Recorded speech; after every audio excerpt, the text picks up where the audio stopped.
ഈ മണിക്കൂറിൽ media one പുറത്തുവിടുന്ന ഏറ്റവും വലിയ പ്രധാനപ്പെട്ട വാർത്തയാണ് ബി.ജെ.പി. സംസ്ഥാന വൈസ് പ്രസിഡന്റിനെതിരെ പീഡന പരാതി എന്നുള്ള വാർത്ത. മീഡിയ വൺ ഫസ്റ്റ് ഓൺ ബി.ജെ.പിയിൽ പീഡന പരാതി. ഈ പരാതി ബി.ജെ.പി. സംസ്ഥാന അധ്യക്ഷനാണ് പരാതിക്കാരി നൽകിയിരിക്കുന്നത്.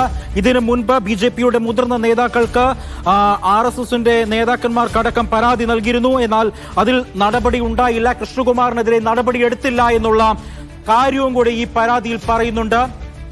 സാജിദ് അജ്മലുണ്ട് വിവരങ്ങൾ നൽകാനായി. സാജിദ്, നോക്കൂ, ഇപ്പോൾ ഈ പരാതി ഉയർന്നു വരുമ്പോൾ ബി.ജെ.പി. പക്ഷം അതിനെ പ്രതിരോധിക്കാൻ വേണ്ടി പരാതി വ്യാജമാണ് അല്ലെങ്കിൽ അവഹേളിക്കുന്ന തരത്തിലുള്ള സമീപനമാണ് എന്ന തരത്തിലുള്ള ആരോപണങ്ങൾ പല കോണുകളിൽ നിന്ന് നമ്മൾ ഈ വാർത്ത പുറത്തുവിടുമ്പോൾ അവർ ഉന്നയിക്കുകയാണ്. പക്ഷേ പരാതിക്കാരി കൊടുത്തിരിക്കുന്ന പരാതിയിൽ നടപടിയുണ്ട് എന്ന് ബി.ജെ.പി.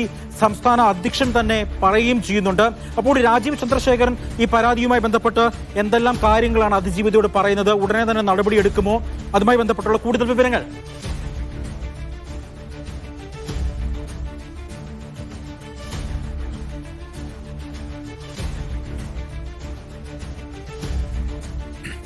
സാജിദ് അജ്മലാണ് ഈ വാർത്ത പുറത്ത് വിട്ടത്. സാജിദ് അജ്മലിലേക്ക് അല്പസമയത്തിനുള്ളിൽ കിടക്കാൻ കഴിയുമെന്നാണ് പ്രതീക്ഷിക്കുന്നത്. പാലക്കാട് സ്വദേശിയാണ് കൃഷ്ണകുമാറിനെതിരെ പരാതി നൽകിയത്. മുൻപും പരാതി നൽകി, ആ പരാതി അവഗണിച്ചു എന്നുള്ള വാർത്തയാണ് പുറത്ത് വരുന്നത്. ഗോപാലൻകുട്ടി മാസ്റ്റർക്ക് കൊച്ചി എളമക്കരയിലെ RSSന്റെ കാര്യാലയത്തിൽ പരാതി നേരിട്ടെത്തി നൽകി. എന്നാൽ ആ പരാതി അവഗണിച്ചു എന്ന് പറയുന്നു. വി മുരളീധരൻ, MT രമേശ്, ബി.ജെ.പിയുടെ ഓർഗനൈസേഷൻ ജനറൽ സെക്രട്ടറി സുഭാഷ് അടക്കമുള്ളവർക്ക് പരാതി നൽകി. എന്നിട്ടും പരാതിയിൽ നടപടിയില്ല എന്ന് പറയുന്നു. സാജിദ് അജ്മൽ വീണ്ടും ചേരുന്നു.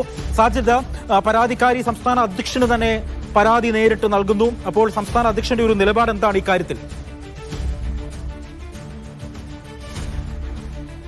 ഇതിൽ ഏറ്റവും പ്രധാനപ്പെട്ട കാര്യം, നേരത്തെ ഈ RSSന്റെയും ബി.ജെ.പിയുടെയും പ്രധാനപ്പെട്ട നേതാക്കൾക്ക് പരാതി നൽകിയിട്ടും അതിൽ ഒരു തരത്തിലുള്ള സംഘടനാ നടപടിയും ഉണ്ടായില്ല എന്ന് പറയുമ്പോഴും ഈ രാജീവ് ചന്ദ്രശേഖരന്റെ ഭാഗത്തു നിന്ന് ഈ വളരെ വേഗത്തിൽ ഒരു നടപടികളിലേക്ക് പോകുന്നു എന്ന സൂചനയാണ് നമുക്ക് ലഭിക്കുന്നത്. ഇതിന് കാരണം അദ്ദേഹത്തിന് പരാതി ലഭിച്ച ദിവസങ്ങൾക്കുള്ളിൽ തന്നെ മറുപടി നൽകിയിരിക്കുന്നു എന്നുള്ളതാണ്.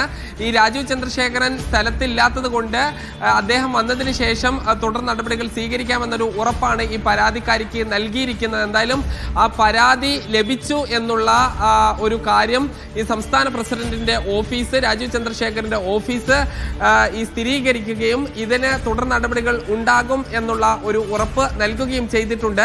എന്തായാലും ഏറ്റവും പ്രധാനപ്പെട്ട കാര്യമെന്ന് പറയുന്നത്, നേരത്തെ RSSന്റെയും ബി.ജെ.പിയുടെയും പ്രധാനപ്പെട്ട നേതാക്കൾക്കെല്ലാം തന്നെ പരാതി നൽകിയിട്ടും അതിൽ യാതൊരുവിധ നടപടിയും സ്വീകരിച്ചില്ല എന്നുകൂടിയാണ് ഈ കത്തിലൂടെ നമുക്ക് മനസ്സിലാകുന്നത്. ഇതിൽ പാലക്കാട്ടെ ഈ UDFന്റെ സ്ഥാനാർത്ഥിയായ വിജയിച്ച രാഹുൽ മാങ്കൂട്ടത്തിൽ MLAക്കെതിരെ ആരോപണം വരുന്നു. അന്ന് ബി.ജെ.പിയുടെ സ്ഥാനാർത്ഥിയായിരുന്ന രണ്ടാം സ്ഥാനത്തുള്ള വ്യക്തി കൂടിയാണ് C. കൃഷ്ണകുമാർ എന്നുള്ളത് ഏറ്റവും പ്രധാനപ്പെട്ട കാര്യമാണ്. ആ വ്യക്തിക്കെതിരെയാണ് ഇപ്പോഴൊരു ലൈംഗിക പീഡന പരാതി വരുന്നത്. ഇതിൽ ബി.ജെ.പി. നേതൃത്വം ഇനി എന്ത് നിലപാട് സ്വീകരിക്കും എന്നുള്ളത് വളരെ പ്രധാനപ്പെട്ടതാണ്. ഇതിൽ രാഹുൽ മാങ്കൂട്ടത്തിൽ MLA അദ്ദേഹത്തിന്റെ പാർട്ടി പദവികൾ ആദ്യം രാജിവെക്കുന്നു. യൂത്ത് കോൺഗ്രസിന്റെ സംസ്ഥാന പ്രസിഡന്റ് പദവി രാജിവെക്കുന്നു. പിന്നീട് ഈ പാർട്ടി തന്നെ അദ്ദേഹത്തിന്റെ പ്രാഥമിക അംഗത്വത്തിൽ നിന്ന് പുറത്താക്കുകയും ചെയ്യുന്നു. ഇനി ബി.ജെ.പി. ഈ പരാതിയുടെ മേൽ എന്ത് നടപടി സ്വീകരിക്കും? അദ്ദേഹം C. കൃഷ്ണകുമാർ എന്നത് ബി.ജെ.പിയുടെ സംസ്ഥാന വൈസ് പ്രസിഡന്റാണ്.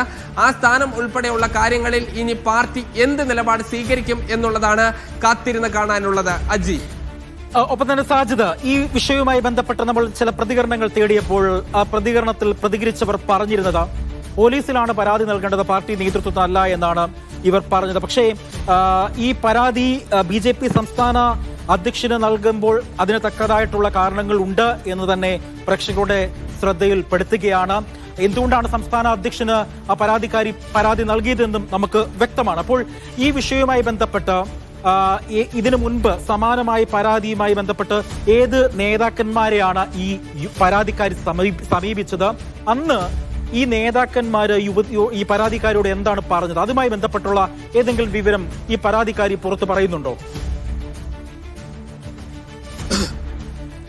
ഈ പരാതിയിൽ തന്നെ ഇത് സംബന്ധിച്ച വിശദാംശങ്ങൾ ഉണ്ട്.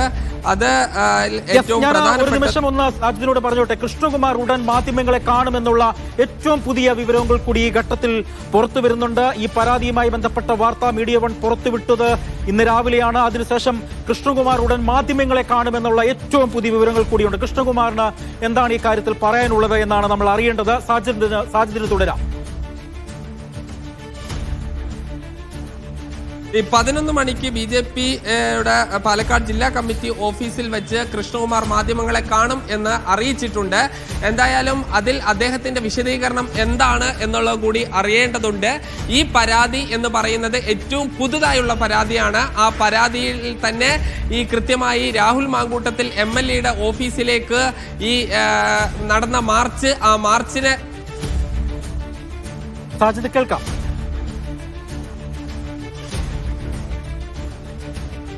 ഈ മാർച്ച് നടത്തുന്നു. ആ മാർച്ചിനെ തുടർന്ന് ഈ അദ്ദേഹം സ്ത്രീകളെ, അത് അമ്മയാണ്, അതോടൊപ്പം തന്നെ സ്ത്രീകൾ ഏറ്റവും ബഹുമാനിക്കേണ്ടതാണ് എന്ന് തുടങ്ങിയ കാര്യങ്ങൾ പറയുന്നു. ഇത് പറയാനുള്ള എന്തർഹതയാണ് സി കൃഷ്ണകുമാറിന് ഉള്ളത് എന്നൊരു ചോദ്യം കൂടിയാണ് ഉന്നയിക്കുന്നത്. ഇതിൽ BJP-ക്ക് സംഘടനാ തലത്തിലുള്ള നടപടി, അതോടൊപ്പം തന്നെ പാലക്കാട് ഉപതെരഞ്ഞെടുപ്പിലെ 2ാം സ്ഥാനത്ത് വന്ന സ്ഥാനാർത്ഥി കൂടിയായിരുന്നു സി കൃഷ്ണകുമാർ. ഈ പാലക്കാട്ടെ MLA ആയി വിജയിച്ച 1ാം സ്ഥാനത്തെത്തിയ രാഹുൽ മാങ്കൂട്ടത്തിനെതിരെ വലിയ ആരോപണങ്ങൾ വരുന്നു. അദ്ദേഹം ഇപ്പോൾ സാങ്കേതികമായി MLA ആയി തുടരുമ്പോഴും ഈ യൂത്ത് കോൺഗ്രസിന്റെ സംസ്ഥാന പ്രസിഡന്റ് പദവി രാജിവെക്കുന്നു. പാർട്ടിയിൽ നിന്ന് അദ്ദേഹത്തെ സസ്പെൻഡ് ചെയ്യുന്നു. ഇനി സി കൃഷ്ണകുമാറിനെതിരെ എന്ത് നടപടിയാണ് BJP സ്വീകരിക്കാൻ പോകുന്നത്, ഇല്ലെങ്കിൽ അദ്ദേഹം തന്നെ എന്ത് നടപടി സ്വീകരിക്കുമോ, ഇതെല്ലാം തന്നെ ഒരു വ്യാജ ആരോപണങ്ങളാണ് എന്ന് പറഞ്ഞ് തള്ളിക്കളയുമോ എന്നുള്ളതാണ് കാത്തിരുന്ന് കാണേണ്ടത്.